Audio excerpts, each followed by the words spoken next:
Hey everybody, it's Dr. Mark Hyman. It's Veterans Day, and I'm very excited to be able to share with you an incredible guest to have a conversation on Instagram Live with me. It's a tough day. Our country has not been great with its veterans. They suffer from tremendous mental health issues. They suffer from terrible diabetes rates. And it's just unbelievable in terms of the amount of disease and suffering they endure just as a result of the amazing suffering that they go through when they're in the military. So I think it's really quite important that we think about our veterans and how we take care of them. Both about this, there's a little bit connection issue, and I'm wanting to have Zach Iskel come on in a minute. Who'll be joining us, who's an incredible guy who I'm going to share with you a little bit about. And here he comes.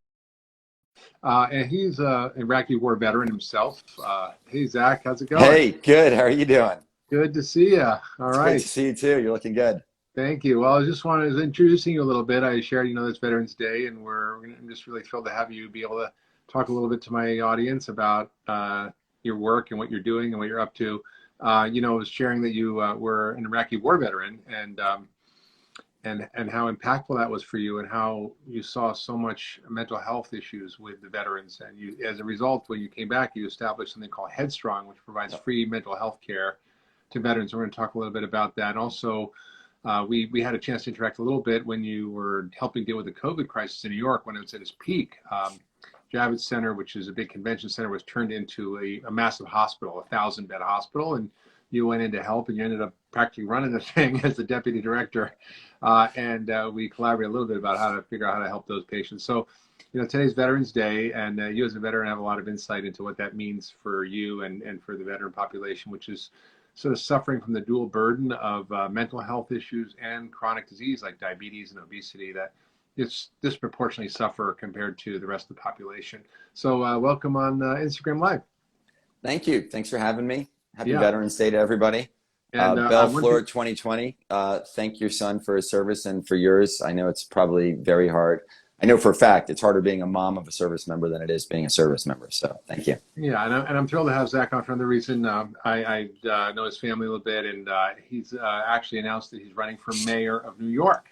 Which is a big job. I think it's got a bigger budget than any other city in the country, and probably bigger than most countries in the world. Probably, yes. And he's running for mayor, and he lives in Manhattan with his wife and his 4 kids. So let's get right into it. You went to Iraq, and you know a lot of people who were serving with you, and that you said you've lost more people in the military who are friends of yours to mental health issues than to war and field battle. Why is that? I think it's a lot of different reasons. So I was in one of the hardest hit battalions of the Iraq War. I was in 3rd Battalion, 1st Marines. We fought in the 2nd Battle of Fallujah, which is one of the biggest battles the United States has fought in the last 50 years. And haven't there been movies made about that? There actually has not been a movie made about Fallujah. There's been some that apparently are going to be made. There's apparently a Harrison Ford movie that's in the works. It's literally been in the works for like 15 years. So I'll believe it when it actually happens. There's been some documentaries about it. So we were in one of the hardest hit battalions of the Iraq War. Came home in 2005. I was still in the Marines for another few years.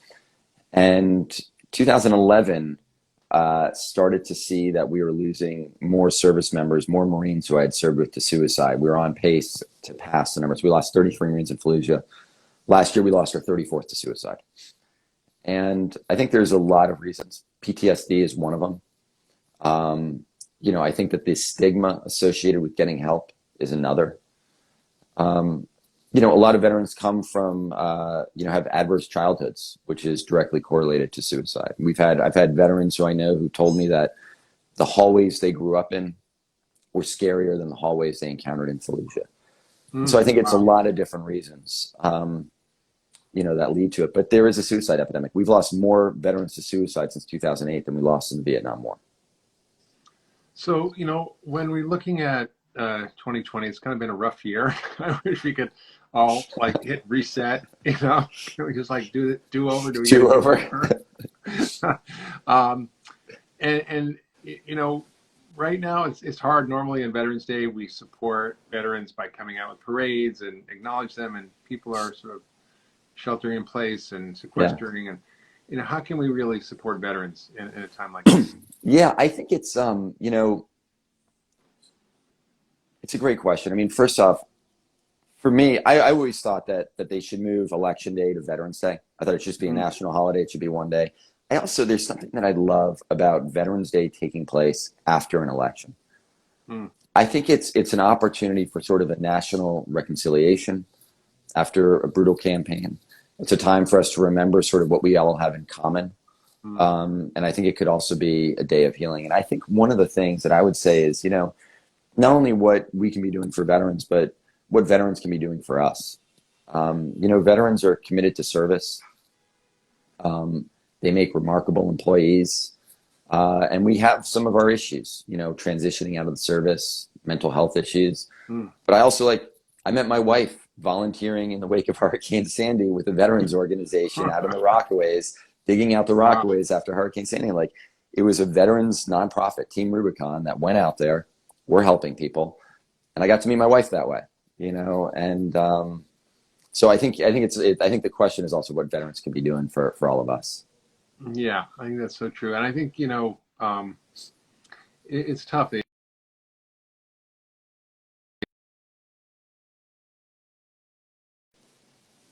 marry and are often trying to do something good for their country. When they come Yeah. back, they often don't get the services they need. And they don't get, there's the VA, but it's often really not addressing the underlying trauma that they had. There's patchwork of services. There's a lot of chronic pain issues. And I think, we Yeah. really need to think about how do we address that better. And I know you've made a lot of progress with veterans and trauma since you launched Yeah. Headstrong. And it's one of many programs, but I'd love you to share a little bit about Headstrong and what Yeah. you've been doing.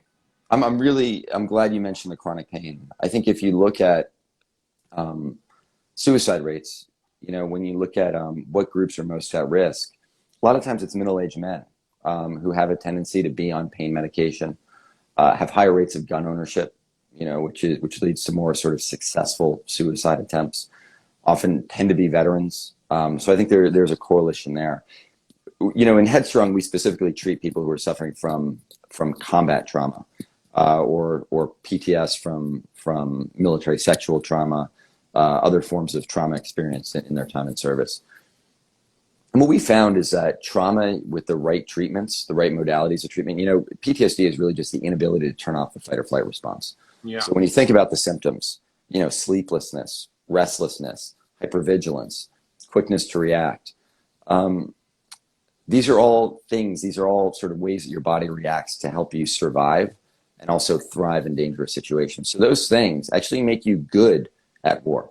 The Yeah. problem is when you come home and it's time to be a parent or, a spouse, an employer, an employee, it doesn't really help you be good at those other jobs, occupations. But the right treatments we have found can turn off that fight or flight response, reset you and get you back to a normal state or get you back to the best version of yourself. I think one of the things that we have seen that make me optimistic about us taking this on is the treatments have largely been there. It's been the willingness of a lot of veterans to step forward and get help that's not because of the stigma. Mm. And I am now seeing more and more veterans, more and more folks that, serve in special operations units. We're taking this seriously because we've lost so many friends. And the stigma is now going away about getting help. That's great. And I think, we need more and more programs like that. And I think, I have a friend who's a functional medicine doctor and he works at the VA in Little Rock and he's works a lot with veterans who have chronic pain. And, we think, and I just I'm just going to share a little bit about, what I think about how we might approach these problems with both health and as well as mental health, because they're very connected. Yeah. And they put people through an incredible program there because it's very low levels of resources. But they've developed a model, which is a group model, sort of a lifestyle coaching model. So they put them through basically, I don't know if it's group therapy, but it's a group program that allows them to really connect with each other, share their stories, feel seen, feel heard, and get some basic coaching on lifestyle transformation. And then they put them through a more intensive functional medicine lifestyle Yeah. change program, and what most of these patients who are so much struggling with pain and mental health issues become pain free and don't need medication. So it's not like these people are wanting to take medication or get addicted to opioids Yeah. or antidepressants or anti-anxiety medications, which are just a band-aid. But there are other approaches that really deal with the root causes of this that Oh, have for to do sure. with these When we issues. first started Headstrong, we thought we'd really have to figure out how we dispense medication to veterans who are suffering, and we Mm-hmm. found it is a very, very small percentage that require any medication. Mm-hmm. Most of it is we do some, all evidence-based treatments, but we found that medication really is something we're often weaning people off of, Yeah. not putting them on.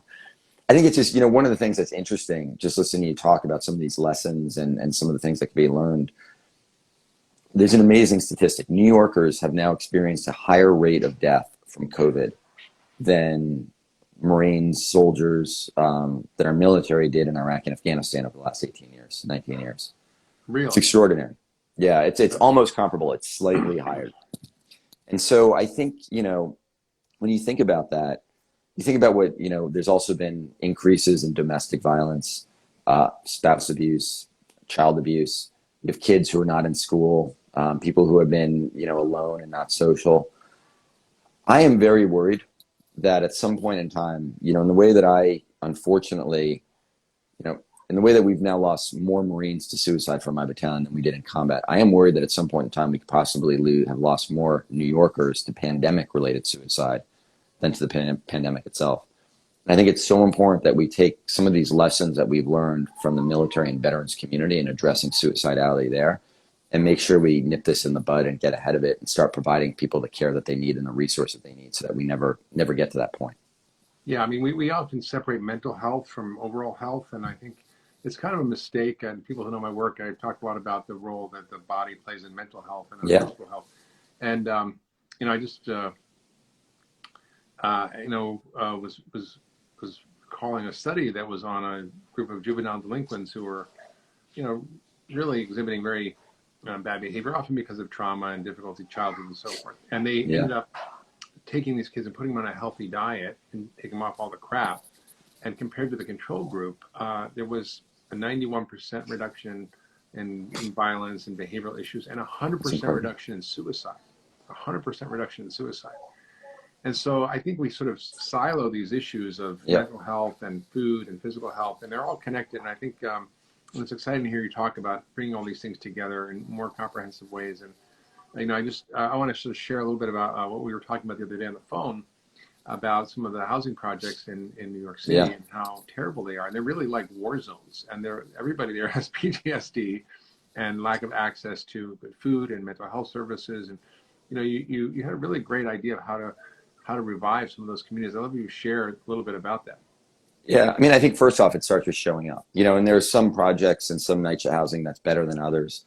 But there's no end to what can be done in some of these communities. You go out to places like Howard Houses out in Brownsville, which the people out there are remarkable. They have also been suffering for decades. Hmm. And, you talk to people out there to get groceries. They have to take a bus, an hour-long bus to go to the Gateway Center. Right. So, you think about just to get healthy groceries, they have to travel an hour away from their community.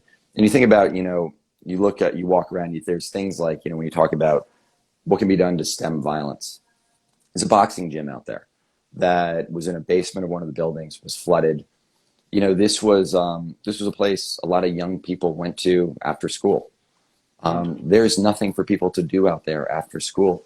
That was a place where they could get coaching, they could get mentorship, where they learn to take a loss and how to get back up again. That's been flooded, and it would probably be a modest investment, in order to get that back up. And I guarantee you some of the young men who have been killed over the last couple of months might still be alive if they just had that boxing gym back open. Yeah.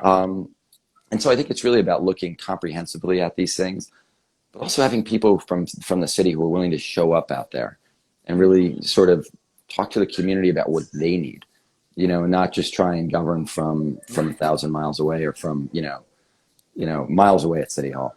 Mm. Well, it's pretty exciting. I mean, running for mayor is no small task in New York.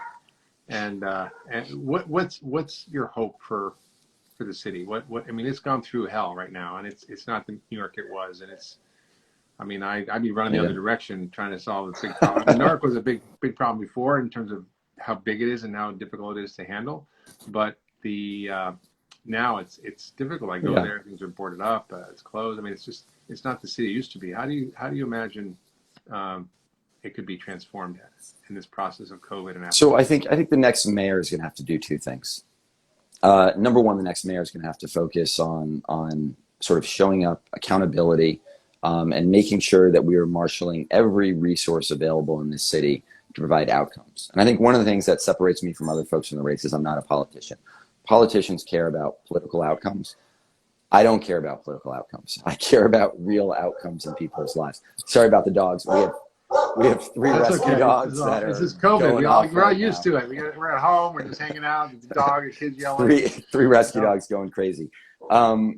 But I think that's one, as a mayor who cares about accountability for specific outcomes, right? And is who's going to show up. I think the other thing is a mayor who's going to have a vision as to where we go. Right? What does it look back? We've lost 500,000 jobs in this city. What does 1 million jobs in this city look like? Right? What are the industries we want to recruit back here? What are the skills people need to have in order to make sure that we have those 1 million jobs back? I don't have the answers to all of those questions, but I know who does. I know it's the people in this city, because there's more resourcefulness and ingenuity on our city blocks than most places in the world. I think it's thinking about, ways that we can reinvent.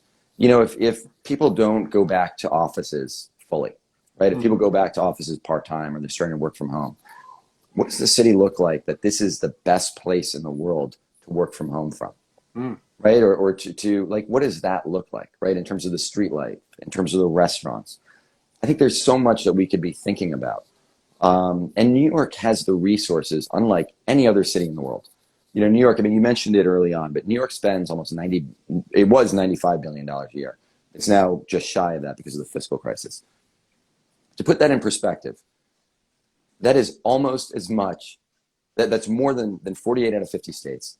And it's almost as much as the next 12, 15, or 20 largest US cities. So we could go around on this right now and talk about, mention cities like LA, San Francisco, San Diego, Houston, Dallas, Chicago, Detroit, DC. We have not spent as much money in all of those cities combined as we do in New York City. And on top of that, you look at the resources that are available here from the private sector, from the arts community. I mean, it's endless. And I think if we had a mayor who is willing to marshal all those resources to solve problems, we could get back to a really good place. We could be an example for other cities to follow across the board. And so those are both the things that I think that I'm excited to do. It's the reasons that I'm running for office and running in this race. And I think it requires the right type of leader. Well, I think you're probably more brave to enter politics right now than you were to go to Iraq in the middle of a war. So good on you, and good luck, Zach. We'll be following your mayoral race, and maybe we'll have you back and talk more as things progress. Yeah, thank you so much. It's great to see you. Thanks for the support, and happy Veterans Day to everybody that's watching who's a veteran. Thank you for your service. Yeah, happy Veterans Day.